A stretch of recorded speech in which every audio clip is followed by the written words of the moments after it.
கடா மாநிலத்தில் வெள்ளத்தால் பாதிக்கப்பட்டவர்களின் எண்ணிக்கை 90 குடும்பங்களைச் சேர்ந்த 258 நபர்களாக இன்று உயர்ந்துள்ளது. இவர்கள் தற்போது கூலிம், கோலமூடா மாவட்டங்களில் உள்ள 4 தற்காலிக நிவாரண மையங்களில் தங்க வைக்கப்பட்டுள்ளனர்.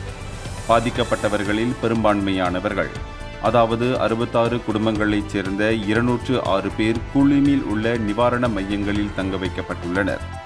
அதே நேரத்தில் 24 குடும்பங்களைச் சேர்ந்த 52 நபர்கள் கோலமூடாவில் பாதுகாப்பான இடங்களுக்கு மாற்றப்பட்டுள்ளனர்.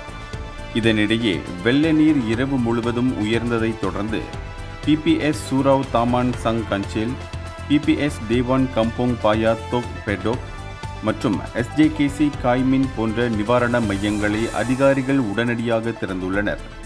கம்போங் சுங்காய் லூனாஸ், சுங்காய் உலார் மற்றும் சுங்காய் ஹூமா உள்ளிட்ட பல கிராமங்களைச் சேர்ந்த குடியிருப்பாளர்கள் அக்டோபர் 22ஆம் தேதி தொடங்கிய அதிக அலைகளும் கனமழையும் சேர்ந்ததால் ஏற்பட்ட கடுமையான வெள்ளப்பெருக்கால் வெளியேற்றப்பட்டனர்.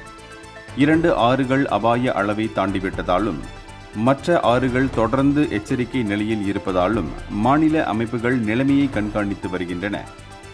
இந்தியர்களின் இதய குரல் மக்களோசை.